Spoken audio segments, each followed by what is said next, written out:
Tell me a little bit about sort of how you got involved in this film and sort of, I guess, what your experience was on doing this.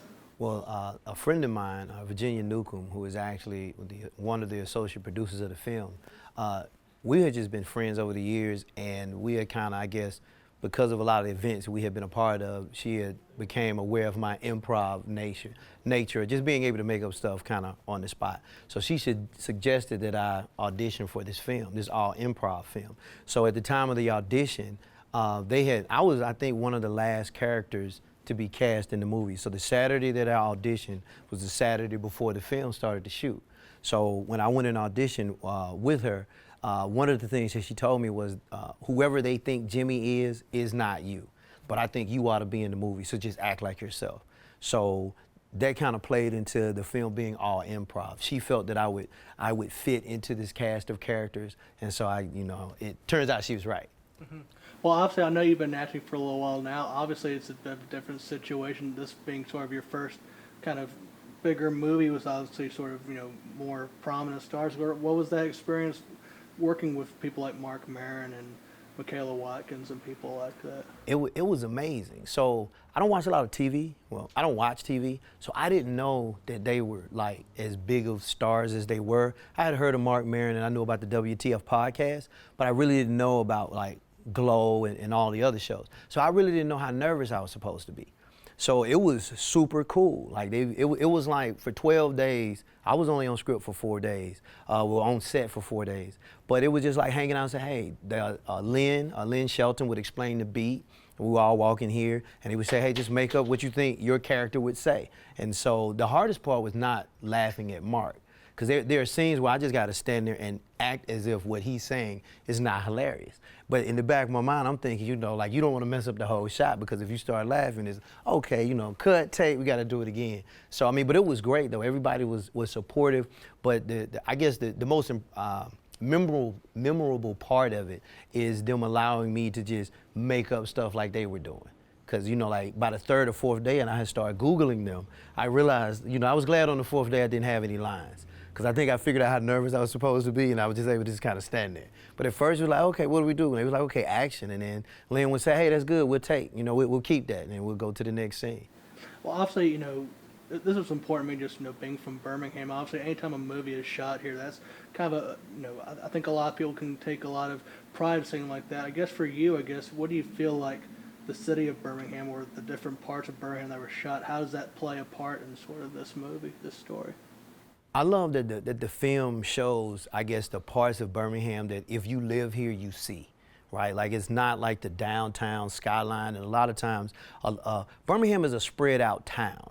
Like there's some kind of ordinance where the buildings can't be but so tall. Like the tallest buildings ever are already built, so it keeps a small town feel. So I was honored that I guess the realness of Birmingham, even the cast of characters that are in the movie, that's real about Birmingham. There's so many people that live in Birmingham that are not necessarily from Birmingham, but Birmingham becomes their home. And I think this film kind of shows that narrative. It tells that story. So often we hear about what's wrong with Birmingham and why people leave, but I think this film shows like that magic and that charm that keeps people here. And I love that the film shows that all of the characters are flawed, but nobody throws each other away because of it. They actually, that's actually I guess the glue that held everybody together. The fact that, well, none of us are perfect, but all of us had this common goal. And I think that's very true for a lot of the things that happen in Birmingham, right? A lot of the success stories of Birmingham are people from a lot of different walks of life that have come together for an agenda, and then they do these magical things. And I think this film kind of showcases that in a way. It's an odd couple of people that have come together, but they had this unified goal and was just like, hey, let's do it. So to me, the impossibleness of shooting a film in 2019 about racism in Birmingham and having like the New York Times love it and get rave reviews, I think it just kind of shows, I guess, how mature Lynn Shelton has become as a director. Like this is her 8th film, but the first time she shot a film outside of her home state of Washington. So to choose or let Birmingham be the home of that, and then finding like such an authentically tied place as the Delta Pawn Shop. So like that's what the film is set. So that realism comes through in the film. Like Birmingham is a character in the movie. you know, and I think the characters in the movie and the improv nature support that. So I think that was the most impressive part, how the city actually was an actor, and Lynn allowed that to happen. It wasn't like she tried to portray a city. She was like, okay, I'm gonna let the charm of the city showcase, and it is what it is, and I think it worked.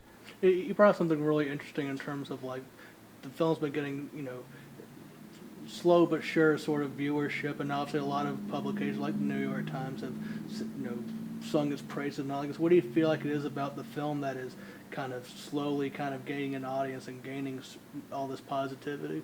I think all of the conspiracy theories that are in it.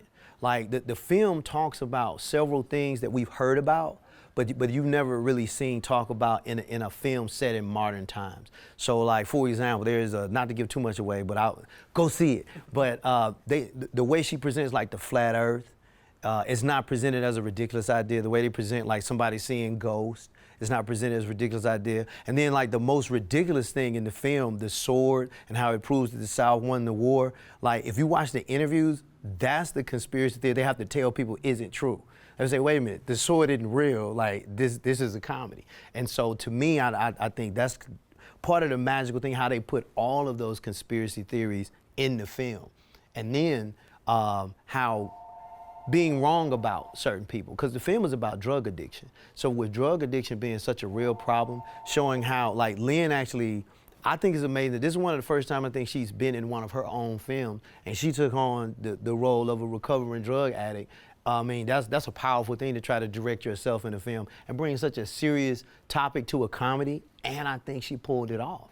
I think there's a scene in the back of the van where because people know of Mark Maron's real life struggles with his WTF podcast, and they know that the film is all improv, a lot of stuff that all of the characters are bringing to the film is real, and I think that resonates when you see it, the realness of the film.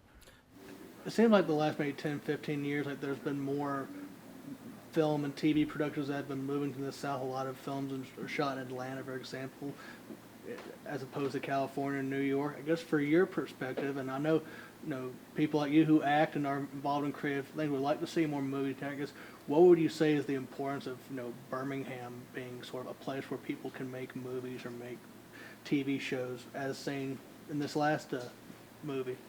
I think it's just one of the few like untouched reservoirs of landscapes to create art like that, of cinema. Like New York is so overdone, right? Oakland is so overdone, LA, Atlanta, okay. But then when you even hear something like not just Birmingham, but Alabama as a destination, the film Get Out was shot in Alabama, and you don't even really think about it. So I think that this film showcases what types of movies you can make in Birmingham, because it's a film set in modern times. Like the Apple Watch helped save the day in a lot of ways. So being able to incorporate like modern day technology with modern day themes, and do it in a way where people leave the film not necessarily happy, but better. Like, you know what I mean? Like, because it doesn't have like a quote unquote happy ending, but I think that you feel better about the journey that all the characters been on. And I think that's important a lot of times in real life. Like, not necessarily that you ended up happy, but you know and you recognize that I am better because of this experience. And that leads to an interesting point, I guess. Like, what would you tell people in terms of like maybe they've heard about it online or seen like maybe on a marquee? I guess what would you tell people about why they ought to go see this movie? Because it's all improv. Like, there were no lines. I didn't really think about how amazing it was until I heard Lynn talk about how it was difficult to make a movie like this because all actors can't do improv that well. So to really just think about, she called up a lot of friends and said, hey, we got 12 days in a pawn shop in Birmingham. Who's with it? And everybody said, yeah, okay, sounds fun, let's do it. Like, to me, the most amazing thing is how she pulled all this together. Like, you know what I mean? Like, it's amazing that, yeah, 12 days in Birmingham, we got a van, a pawn shop, and we made gold. So to me, I think it's such an inspiring and encouraging story for people. Like, you don't need $1 trillion budget to make a special piece of art that can shift culture. Al, thanks so much for everything. Oh man, my pleasure. Anytime. Terrific.